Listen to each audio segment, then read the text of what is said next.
Hi, students. It's me, Professor Wood. Welcome to week 2 in your summer course. Just wanted to make a video this week to kind of give you a little bit of update and hopefully be able to clear up some confusion that you might possibly be having about assignments and other things that are going on in the course. I know it can be a lot to do a summer course, and at times it can also be somewhat overwhelming. So I am just going to share my screen with you if I can find it. Where'd you go? There you are. I'm going to share my screen, and then we are going to go into Brightspace and talk about what we are doing this week. The first things first that I want to show you is in Panther Central. And that is being able to look up scholarly sources. So my Panther Central, of course, looks different than yours because I am a professor, but, because I have the employee tab and not just the student tab. But I want to show you that on the home page of Brightspace, you have an area where you can look at scholarly resources. You can go to the library resources. And I have posted a LibGuide on the front page of your course, but I do want to make sure that I go through this with you as well, just to make sure that you don't have any trouble or any difficulties with finding scholarly peer-reviewed sources. Let me repeat myself, scholarly peer-reviewed sources. Very, very important, especially when you're writing at the academic and collegiate level. So I did want to talk to you a little bit about that. So here on Panther Central, you have library resources. You have 1, 2, 3, 4. You have the library FAQs. You have the research guides, which is LibGuides. They are very helpful. I have one, like I said, posted for you on the front page of your home course under the news items. And then you have your 2 major databases. You have the A to Z database listing. And so if you've already taken classes with South Florida State College, it will make your life a little bit easier and you'll know which databases to go to. If you have not taken classes with South Florida State Colleges before, and this is the first time that you are utilizing and or accessing the database for research purposes, I would go to catalog and general searching. So catalog and general searching, again, is a generic source. It's a generic search bar. You can type in anything. You can type in Cabbage Patch Kids if you were doing a research paper on Cabbage Patch Kids. I'm aging myself, I know. But you want to look up scholarly sources. So that's the most important thing. So one of the things that I tell students to always do is you're going to go to this webpage and you'll get there from Panther Central. So again, just Panther Central. Again, since I'm sharing screen, library resources, and you'll click on catalog and general searching. You can fast forward this as much as you want. You can rewind it as much as you want, but catalog and general searching.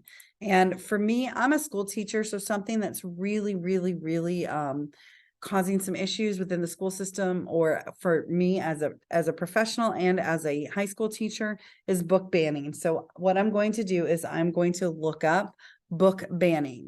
So, and just see what comes up. I'm just typing it up, book banning. So you see here again, just like Google, it kind of thinks for you. It says everything, library catalog, statewide catalog, articles, and course reserves. So I'm just going to click on everything and do a search and see what comes up.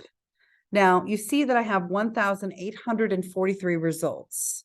So over here on the left-hand side, I have these nifty little things, categories where I can limit my search here. So the biggest, most important thing that if you learn nothing else at all from this course is that you need to use scholarly resource, which means it has to be peer reviewed.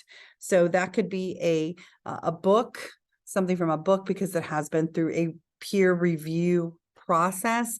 It could be from a reputable journal, but it needs to be something that is reputable and peer reviewed and peer edited. So you just click this box here, and then you go to the little green box here at the bottom that says apply filters and see what happens to the number.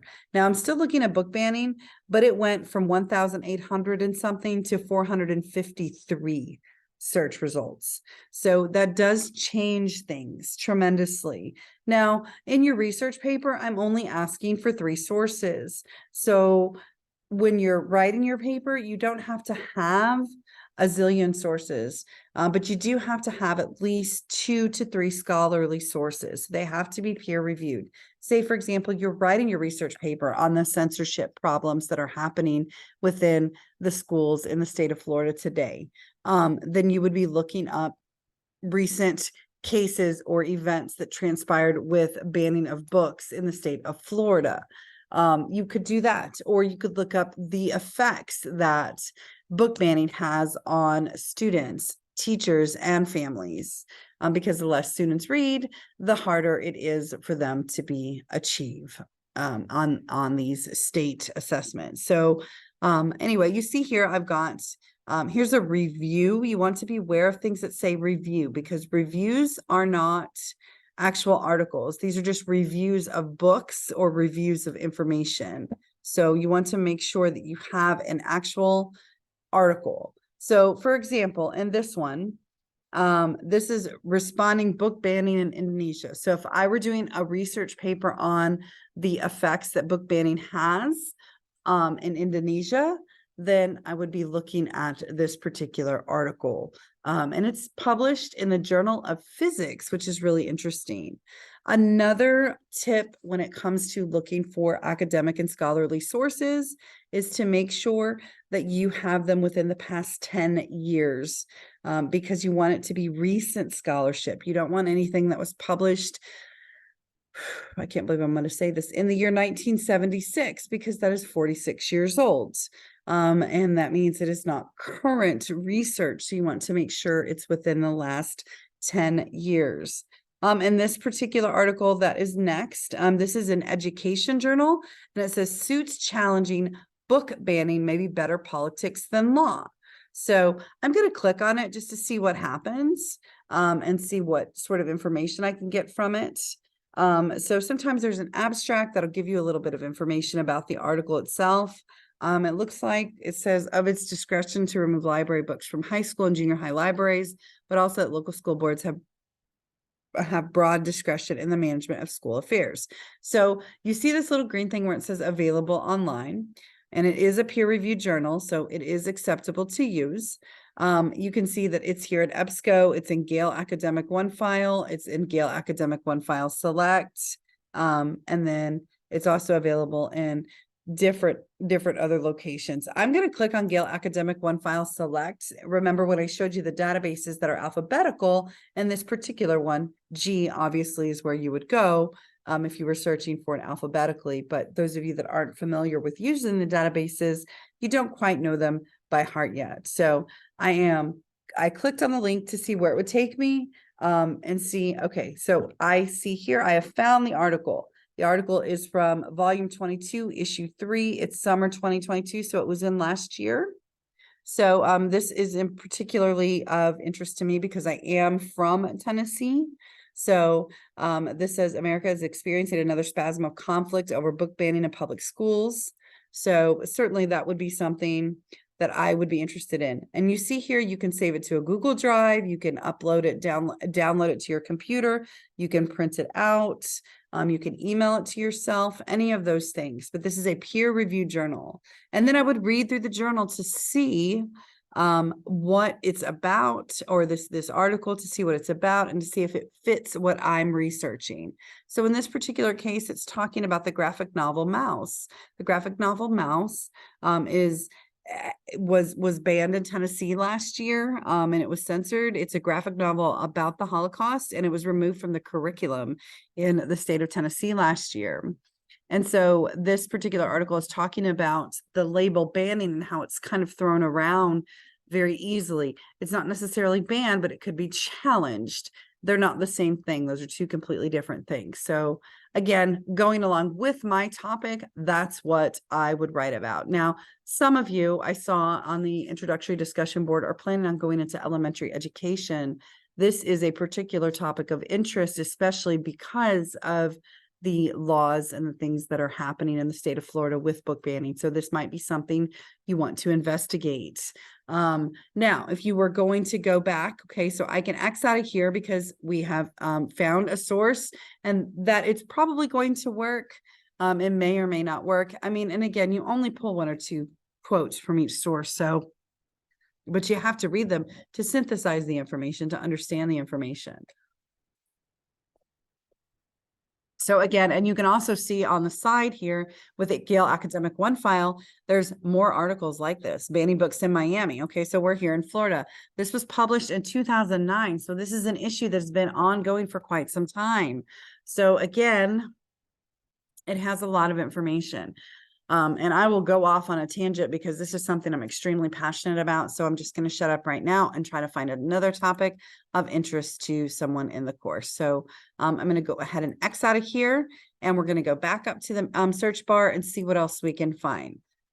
So say, for example, I wanted to do a research paper on another social issue.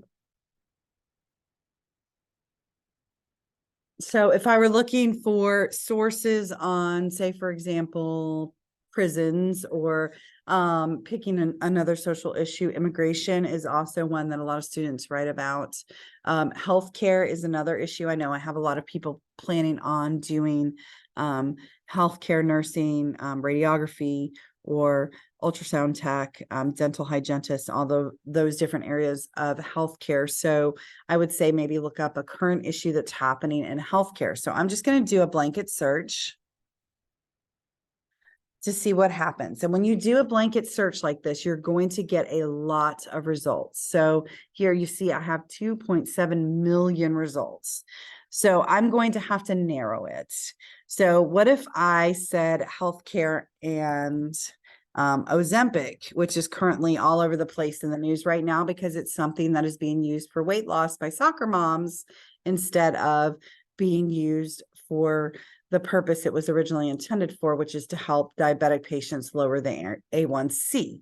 So looking at that, healthcare and Ozempic. So looking here, okay, well, I haven't clicked on peer-reviewed journals. I might still have to move it, but you see it went from 2.7 million results to 11.